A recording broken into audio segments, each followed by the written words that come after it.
You're listening to Voice of Israel. Welcome to the Lion's Den with Daniel Seaman and Daniela Traub on Voice of Israel.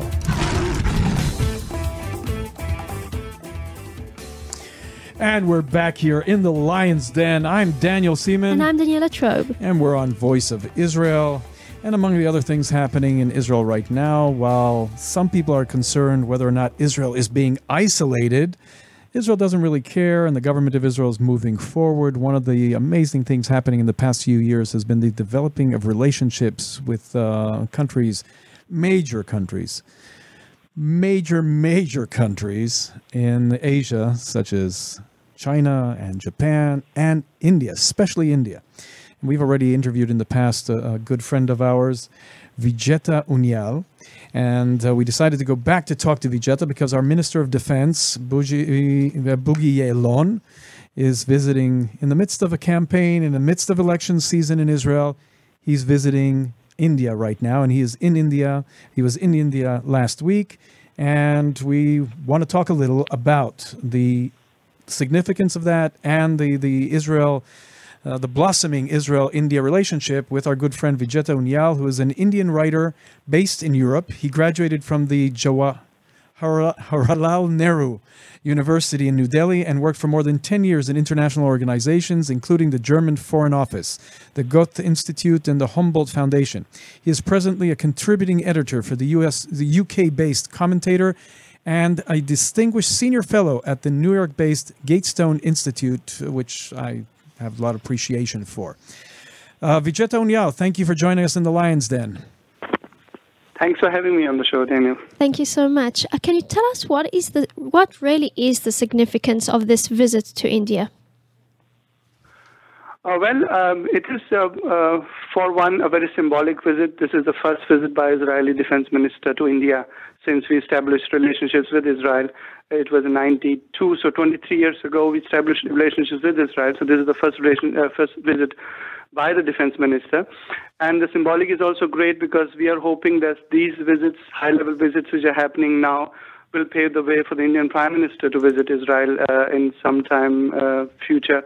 So this is, for us, first a symbolic visit politically, and secondly is the defense cooperation which is growing between India and Israel. And this is the biggest biannual show which we have in India, Aero India 2015. And the Defense Minister Ya'alon is in India to attend the fair, sign big deals, and show presence at the air show. You write in an article in the Jerusalem Post, Why India Matters. It's an op-ed that you wrote. You write that we're expected to sign deals worth $1.5 billion. And accompanying the minister is a business delegation representing 30 Israeli companies. Why is there such a tight bond between Israel and India in the military and defense industries? Well, India is a country that sources defense from many countries, mainly three: U.S., Russia, and Israel. And in past, Russia has been the main supplier, and after we liberalized in the 90s, U.S. has come up in a big way. But Israel is a very special dimension because we buy heavy equipment like the big carriers and armored vehicles and the heavy machinery we buy from U.S. and Russia. But Israel is helping us in the high electronics and the surveillance, communication, navigation. So we are buying partially from these two countries, U.S. and Russia, and then we are building the electronics with help of Israelis. So Israeli-India cooperation in defense is a high-end cooperation, and which is the future if we are modernizing our military. So this is a sunrise sector. As far as India-Israel is concerned, the trade is only going to go up. In your article, you speak about innovation nations, also India and also Israel, and you say that a lot of Israeli innovations are used in India. Can you tell us some of those? Can you elaborate about some of those innovations used by Indians and why? Yes, in my article, I've actually focused mainly on the technology which is helping at the grassroots level. I've talked about agriculture, water resource management and those kinds of things. So India is using Israeli technology in water management in a big way, even for example, cleaning the water for industrial and human use. So like desalination is one big point, and the Indian market is opening up now to Israeli desalination technology, and it is a big market. We are estimating it's going to be 1.5 billion strong market by next 2-3 years. And secondly is in agriculture dip irrigation in water resource management, which is also coming to India in a big way. And the figures are astronomical. I've also mentioned in my article there's a single project in India going on in irrigation, dip irrigation, which alone is $55 billion worth. So apart from that, Israeli agriculture technology is helping India in a big way, because we have also varied climate, especially dry climate, and Israeli innovation, especially in agriculture, genetics, and all those things are helping our farmers to grow agriculture crops which are before unheard of. For example, olives in India were never heard of, but now in the province of Rajasthan, we are growing olive plantations, and we are harvesting it in India for the first time. So these kinds of technology, grassroots technologies, are helping. Second technology which is helping India also in a big way is in cities is surveillance. For example, helping police to modernize. And Indian Home Minister was in Israel, and he was very interested in getting those kinds of technology which help our police to get modernized, to help our citizens in big cities where it is very important, the communication and the surveillance, and those things are some things which India is using to modernize our cities, police, and also our agriculture and other sectors. So you're saying that you mentioned a lot of the similarities between India and Israel, both from the fact of our economies, the expanding new technologies, the fact that we're young democracies, and there's also the additional aspect here, the climate that you're talking about, but there's also the issue of threats. There's a lot of being said right now here in Israel, or in the world right now, about the upcoming speech of the Prime Minister of Israel in the United States regarding the Iranian threat to Israel.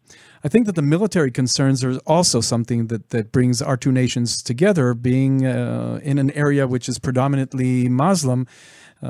India has a large Muslim population, as Israel does. We have a significant Muslim population in our own countries, and yet our Muslim populations thrive as a result of our democracies, but our countries also face a significant threat. How does India see the possibility of Iran having nuclear weapons and these joint interests, military interests that Israel and India share? Could you comment on that? Yes. Firstly, the reason why India cooperates with Israel in defense is also that we have a same threat perception, and also that we have same kind of understanding when it comes to fighting this threat. For example, India opted for Israeli technology in surveillance, for example, the drones, which we are now using in a big way, because in I think it was 89, 91, I think, when we had the conflict in Kashmir, which was a localized conflict, and enemy at that time was positioned so that we could not reach it, and drones helped India to drive out those terrorists. So that was the beginning of India-Israel relationship. Then we started realizing how important Israeli technology is in high-tech, for example, to help us. But having said that, India's, as far as domestic politics is concerned towards Iran, for example, India is very focused on localized conflict. Our main problem is from the Pakistan and Chinese incursion. So we, as far as Iran nuclear is concerned, India is much too preoccupied with its own domestic politics and other issues that we are not seeing that threat currently so straight, because we are facing Pakistan, which we think as a nuclearized state, a weaponized state, is a much bigger threat to us. and Iran is a very distant threat to us as far as our threat perception is concerned. But yeah, so that was. No, it's understandable that you have others. Your geopolitical situation is different than Israel, so it's not surprising. But I still find another comparison here another similarity between the both countries, because while we do have these threats and while we do have these things we're concerned with, the populations continue to strive and move forward. And you mentioned in another article that you wrote in the Allgemeiner, you talk about the Israel helping the Indian entrepreneurs link up with Israel, and how your younger generation is moving in that direction. Can you talk a little about that before we come to the end? Yes, as far as I am concerned, I'm also involved with Indian IT companies and also startup companies. And whenever I talk to people, there's also a lot of enthusiasm towards Israel and Israeli culture, for example, the entrepreneurial culture which Israel has. And I think we, to a great extent, also share that kind of culture. I've also written that in both the similarity between Israeli and Indian culture is that when somebody is successful as an entrepreneur, we look up to them. We don't envy people's success. So in a way, being an entrepreneur in India is seen something as positive, as something creative, not in terms of West is seen as somebody who is, in terms of, exploitative or something like that. So culturally, I think we are very similar. We understand each other as an entrepreneur, and we are already cooperating in a big way. I mean, a lot of Indian young people are looking at the startup scene in Israel. Many are already coming. There are good projects going on with, especially the Israel Asia Center, which is inviting Indian entrepreneurs to get first-hand experience of how a vibrant Israeli startup scene is. So in a way, we are culturally compatible, and we are on the right way. We are doing the right things right now, I think. Excellent. Which we should have done long ago, but still, I mean, we have started working on them. So I think these are the things which I see in future will bear a lot of fruits for both our countries. Vijeta, as always, fascinating. I think Daniela, he's the first person we've interviewed for a third time.